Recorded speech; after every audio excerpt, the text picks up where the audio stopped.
Am intrat în India, uite căluțul. Trecem pe sub barieră, așa, ilegal.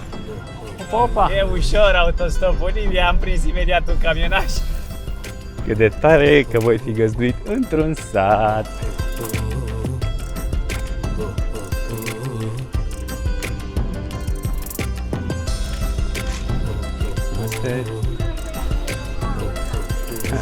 Toată lumea se uită atât de ciudat la mine.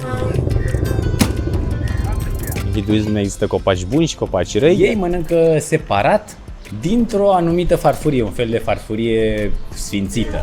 Yes! Smiley Traveler! Dați subscribe toată lumea! Autostop în India! Ia spuneți, ați mai văzut așa ceva? Asta e India, dragilor! Spuneți-mi, dragilor, de când ați mai scris sau primit o carte poștală? V-ar plăcea să primiți una de peste mări și țări? Cum eu călătoresc de mai bine de 10 ani cu autostopul prin lumea largă, mi-a venit această idee și puteți primi chiar voi o carte poștală personalizată. Nu trebuie decât să îmi lăsați un mesaj pe rețelele de socializare, mă puteți contacta pe Instagram, pe Facebook, să-mi lăsați datele voastre, adresa, mă puteți susține pe Patreon, pe Revolut, pe PayPal, las în descriere linkurile de la toate aceste site-uri și mulțumesc pe această cale celor care mă susțin până acum, care susțin călătoria lui Smiley Traveler. Mersi și aștept mesajele voastre. Dragilor, vocea mea nu e cea mai bună azi. Am fugit de căldurile din India în Nepal, dar acum trebuie să fug din Nepal că vine musonul, din ploile, înapoi în India. Urați-mi baftă să prind o ocazie. Mai am vreo 60 km până la graniță. Hai să luăm o banană, să ne ține de foame până atunci. How much is a banana?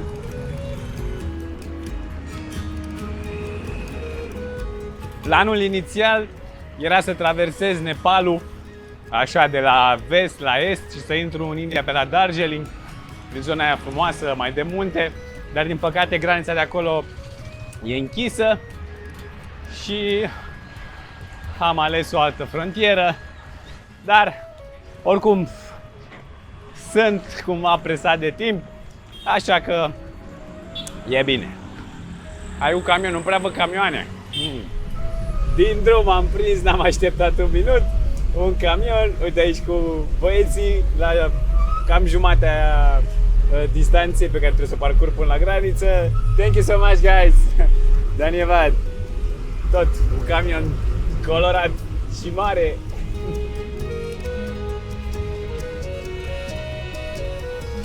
Și drumul e bun pe aici.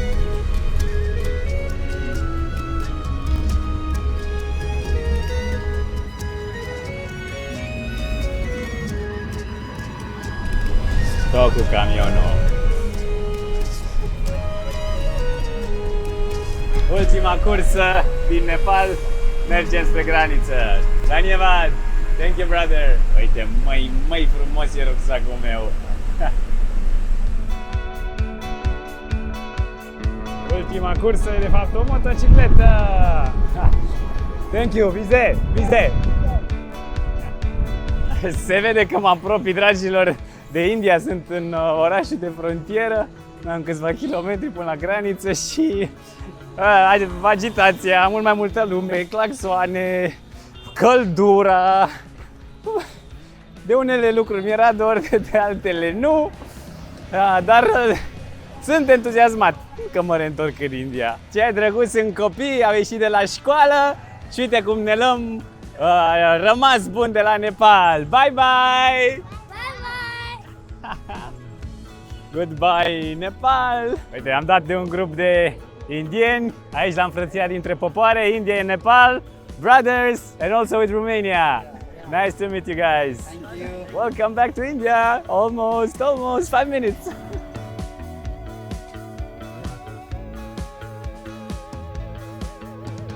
Gata, granița geografică, acest râuleț cu bivoli între Nepal și India.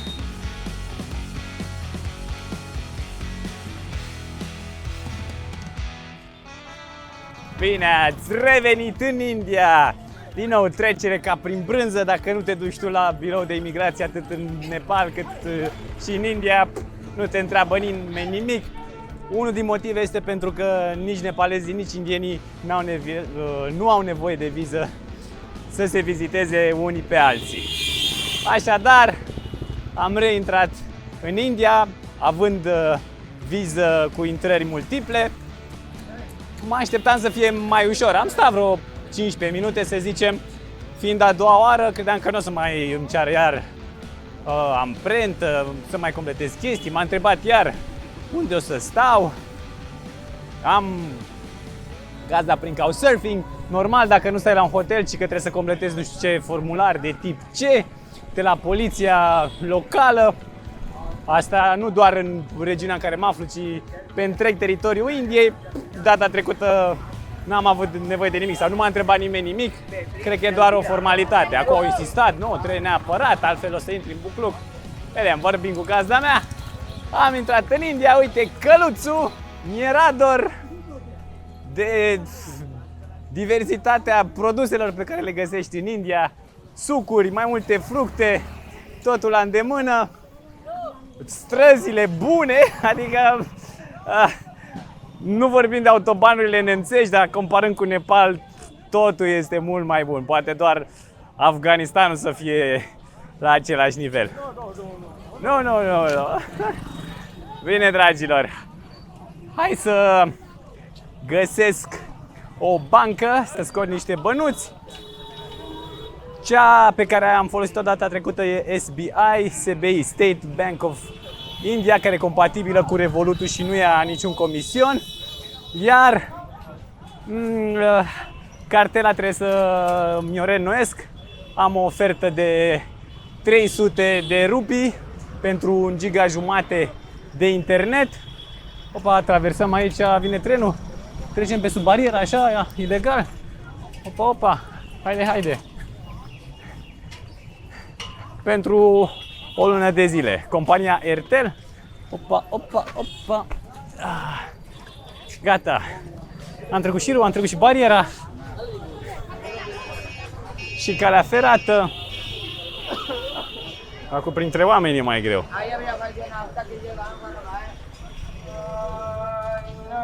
Cocos, sucuri de fructe, peste tot. N-am mai auzit de mult o chemare la rugăciune de la moschee.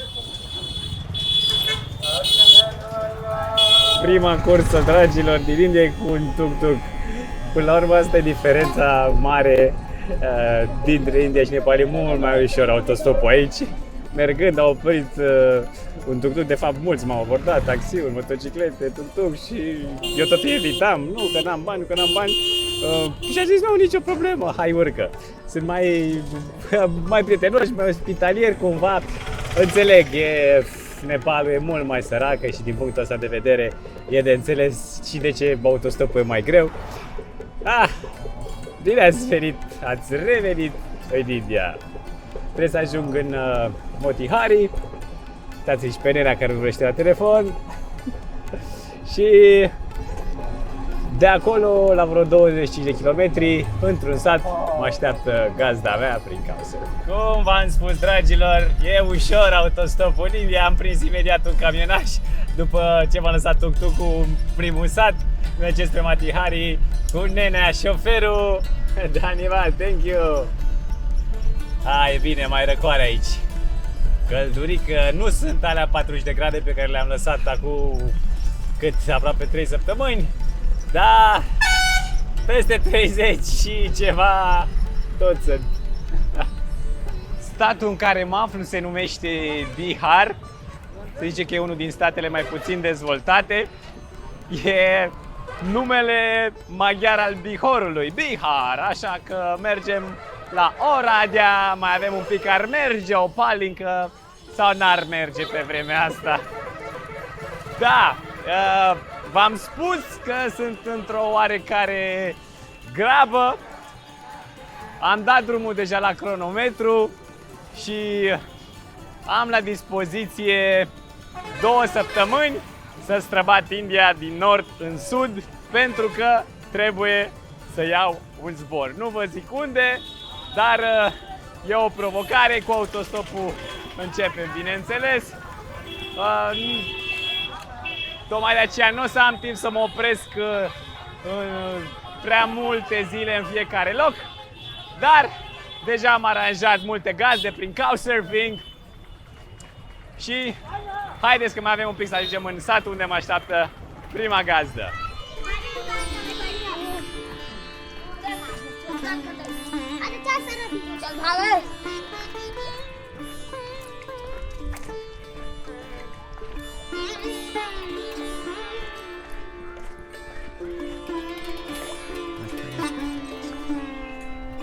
E de tare că voi fi găzduit într-un sat.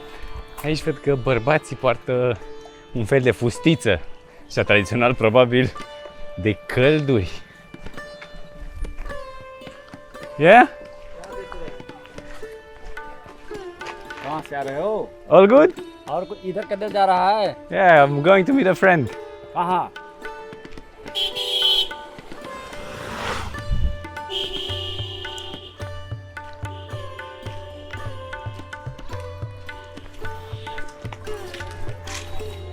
Asta e... Toată lumea se uită atât de ciudat la mine.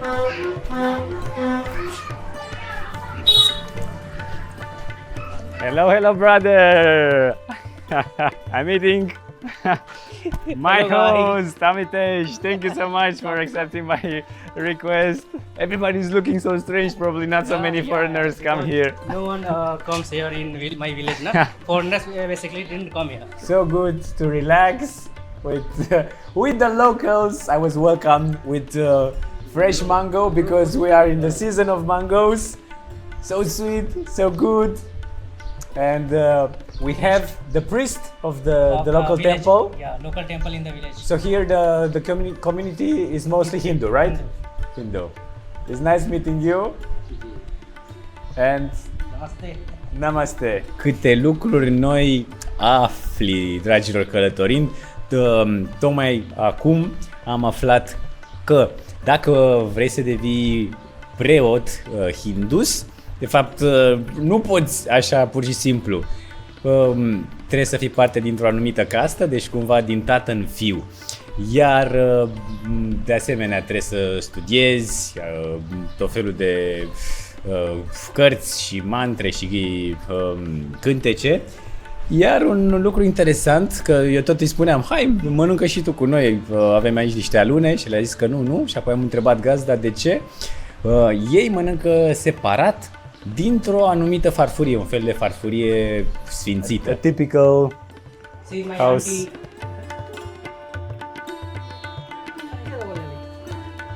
There's the temple. Here the firewood for cooking.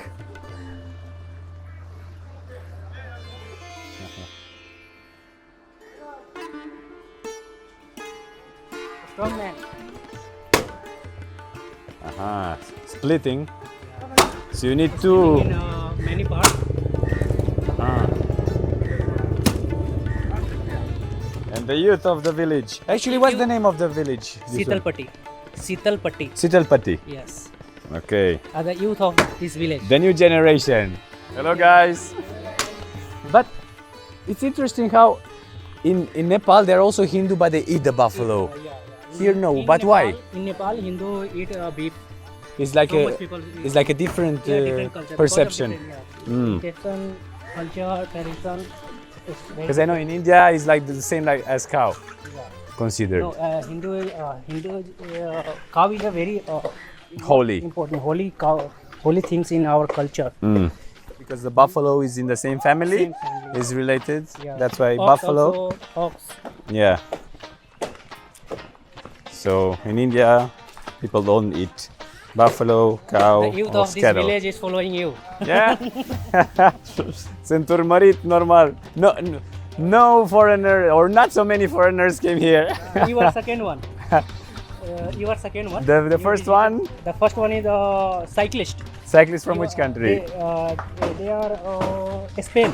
Ah, okay. They're from Spain, and No. they are couple. Oh, a couple from Spain. Couple from Spain. They also came after traveling from Kathmandu to here. Okay, They so just crossed this path. No? the first Romanian here. Yeah, this is our first Romania.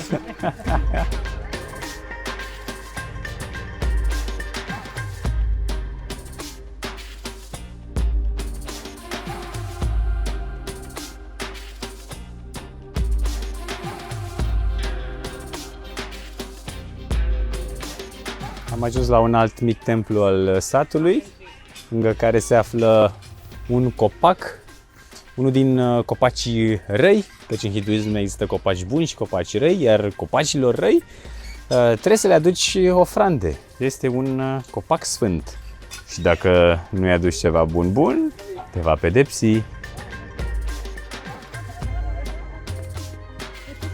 Wheat field in rice seed. This And rice, they, yeah. they will grow after some time this size, and we have to plug them and bore into another field like this, and make what collect the water. So this is the small one. You take it and move it to another field. Only 2 piece to 3 piece, enough Is to enough for bunch of paddy. Ah, all right, all right. this all our fields. The fish pond.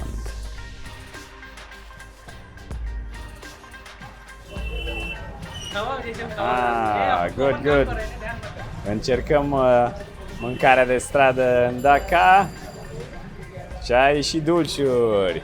Până vine ceaiul, gustăm desertul tipic de aici. This name is Rasgulla. Rasgulla. Rasgulla. Niște gogoșele muiate în sirop de zahăr. Very sweet and very good. Yeah. Am ajuns și în piață, dragilor, e o activitate continuă și pe timp de noapte. Ia spuneți, ați mai văzut așa ceva? So the jackfruit in the local language is called? Catral? Catahal. Oh, so huge. Uitați mâna mea. Yeah. It's spiky. O palmă, 2, 3. Ua.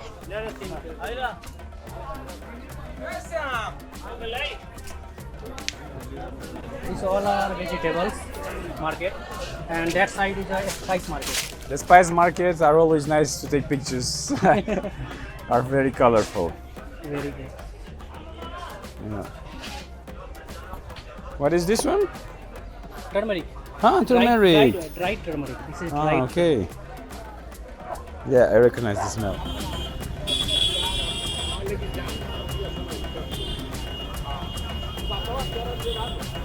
E ora cinei și în aceste vase de lut se gătește mielul. So this is the thali, cărnița de oaie. Și aici, probabil, datorită influenței musulmane, există un colț doar pentru familii.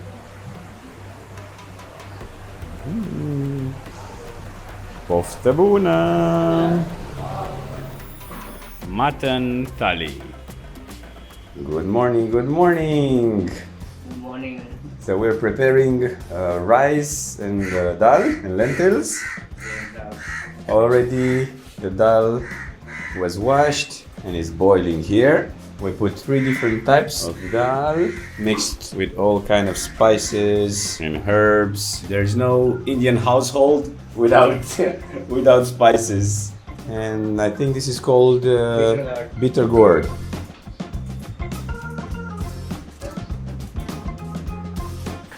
It looks like this. Also some potatoes. And onion, of course. And chili.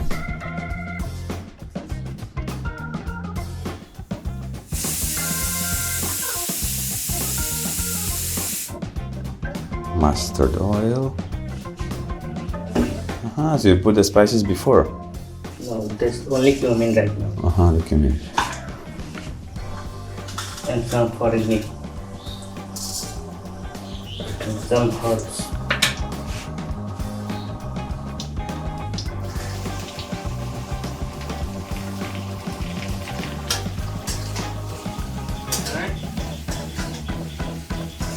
ce legumele sunt la foc, mintea e gata.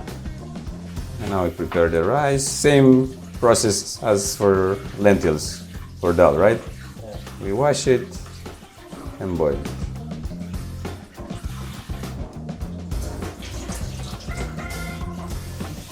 Some salt and more spices.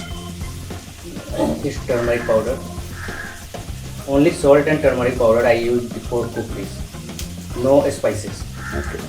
Now this is ready. The veggies are ready. Now we're making some homemade potato chips. Un fel de creveți, așa zis, și așa numiții creveți de pe vremuri.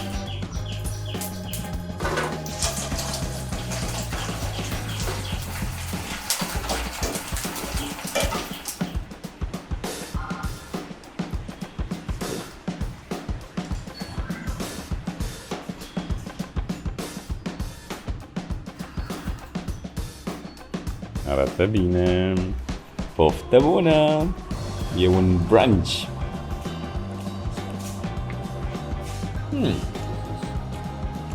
Pickle? Ah, okra. Yeah. Ladyfinger. And even this one is not so bitter when it's cooked. Yeah. Bitter with potato.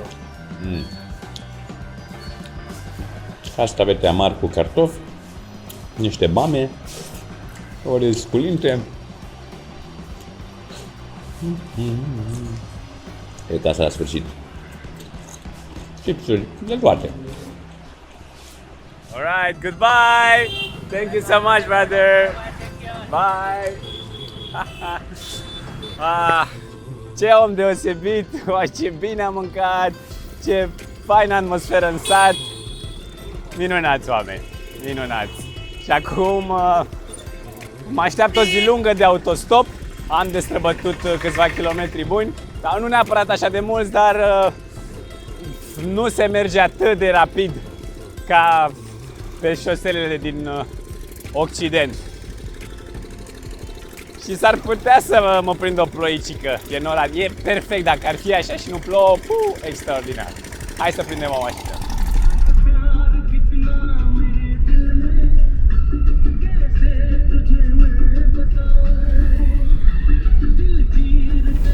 Ia uitați, frățică, cu ce mașinuță merg eu acum să ies din oraș. E un fel de ape, mașinuța aia din Italia care cară fructe, ca un fel de tuk-tuk.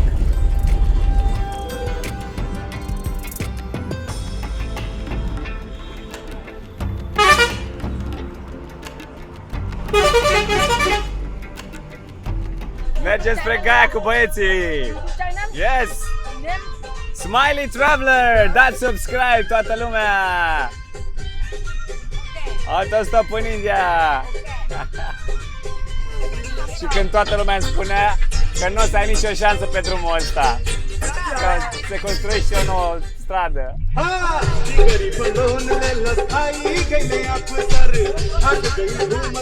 Hai că mai am puțin până în Gaia și apoi în Bodh Gaya, locul unde Buddha a fost iluminat. M-am luat la ocazie acei oameni simpatici și acum facem o întâlnire între bosulici, pâinele și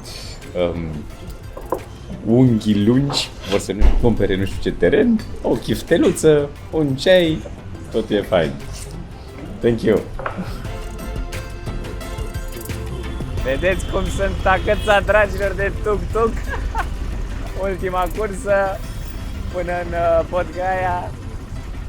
E fantastic cum au putut intra 1, 2, 3, 4, o nouă într-o autorickșă din asta și doi de fapt îl țin pe șofer în brațe. Asta e India, dragilor!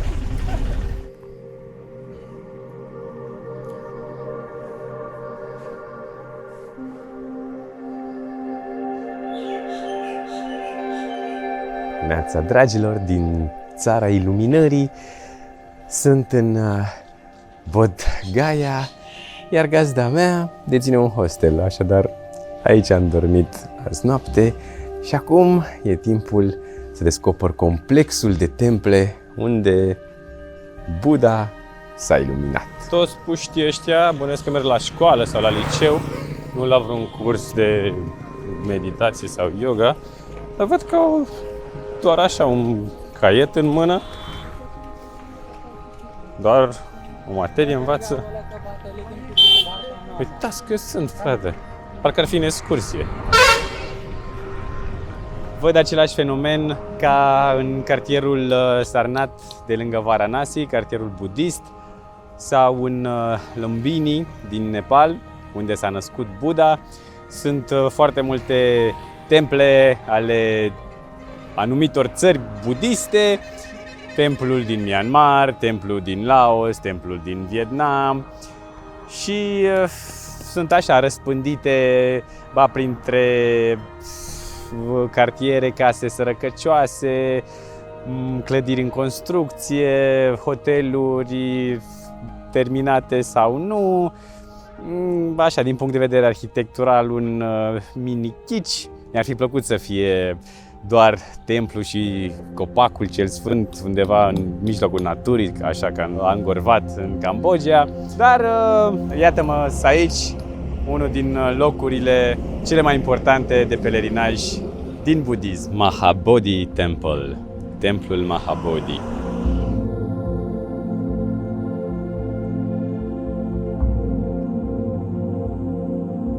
Se zice că în anul 589, înainte de Hristos, prințul Siddhartha, devenit apoi Buddha, a obținut iluminarea sub acest copac numit Bodhi. Aici se aduc ofrande, lumea meditează și se roagă. Și aici s-a construit templul. Mi-am primit o frunzuliță din acest copac.